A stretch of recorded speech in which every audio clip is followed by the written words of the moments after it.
මියගිය ඥාතීන්ට පුදන්න ඕන. ඥාති සංග්‍රහය කරන්න ඕන. ඒ කියන්නේ අද කාලේ ඥාති සංග්‍රහය කරන්නේ මැරිලා දවස් 7න් මාසෙන් මාස 3න්නේ. එහෙම නෙවෙයි. අවුරුද්දකට වතාවක් වගේ වෙනම දානයක් දෙන්න ඕන. මියගිය ඥාතින් උදෙසා පින්පිනස කියලා. ඒකට හේතුවක් නැහැ. කවුරු හරි මැරිච්ච කෙනෙක්ගේ දවසක් අල්ලන්නේ නැහැ. විශේෂ දානයක් දෙනවා. ඒක පුබ්බේ പ്രേත බලි. සමහර ගෙවල් වල තියෙනවා ඥාතීන්ට පින්පිනිස අද වෙනකල්වත් අවුරුදු 20 25 දානි දීලා නැති ගෙවල් තියෙනවා. ඥාතීන්ට පින්පිනිස පෙන් වඩලා දාන ටිකක් දීලා නැහැ. අර මේ ලෝකේ පිනක් දෙනවා මේ ඉඩමක් පූජා කරනකොට පෙන් වඩලා පූජා කරනවා එකක් තියෙනවනේ. ඒ වගේ දැන් අපි සාමාන්‍යයෙන් පින එයාට අනුමෝදන් වෙනවනේ කියලා අපි පෙන් වඩන එක එච්චර වර්ණනා කරන්නේ නැහනේ.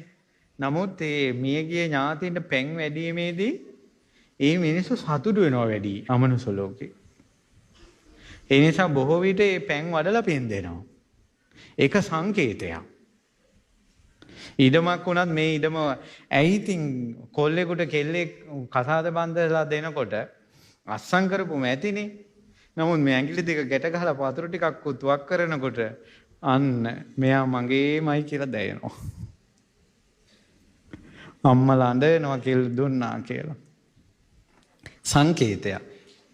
ඒතකොට මියගිය ඥාතීන් ওই ගොඩාක් ගෙවල් වල කරදර වැඩි, නිතර ලෙඩ වෙන වැඩි ගෙවල් වල මියගිය ඥාතීන්ට පින්පිනිස පිරිකර සහිතව සාංගික දානයක් දීලා පෙන් වඩලා පින් දුන්නොත් ආයි විශ්වාසයි 100කට 50කට වැඩි 150ට වැඩි ගෙවල් වල ප්‍රශ්න විසඳෙනවා. මොකද මියගිය ඥාතින් පරම්පරාගත ඥාතින් හූල්ලා ඉන්නේ. අපේ ඉඩම් වල ඉන්නවා මොන්, අපේ කුඹුරු භුක්ති විඳිනවා මොන්, අපිව සිහිපත් කරන්නවත් නැහැ කියලා. ඒ අය කණ්ඩ නැතුව, බොණ්ඩ නැතුව, අඳින්න නැතුව පිපාසයෙන් සැරිසරසරා ඉන්නවා ගෙවල් වල. මිනිස්සෙක්ගේ ඇඟට පෙරේතෙක් ආරූඪ වුණා කිව්වොත්, මියගිය ඥාතියෙක් ආවා කිව්වොත්, පළවෙනි පියවර විදිහට මිනිස්සු ගන්නෙ මතුරණ එක. එක පෙරේතෙක් වුණා නම් පළවෙනියටම කළ යුත්තේ ඉක්මනට සාංගික දානයක් දෙන්න ඕන.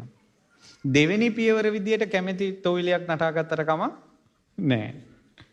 පළවෙනි තමන්ගේ යුතුයකම ඉෂ්ට කරලා ඉන්න ඕන ඥාතියින්ට පින් දෙන එක. බුදුරජාණන් වහන්සේ වදාලා දරුවෙක් හදන්න කිව්වා. දරුවෙක් හදන එකේ අරමුණක් තියාගන්න කිව්වා. මොම් මැරුණට පස්සේ අපිට පින් දෙයි කියලා. සිංහලුවන් සූත්‍රය බලන්න. දරුවන් හැදීමේ අරමුණු පහෙන් එකක් තමයි මැරුණට පස්සේ අපිට පින් දෙයි කියන එක. යුතුයකම්.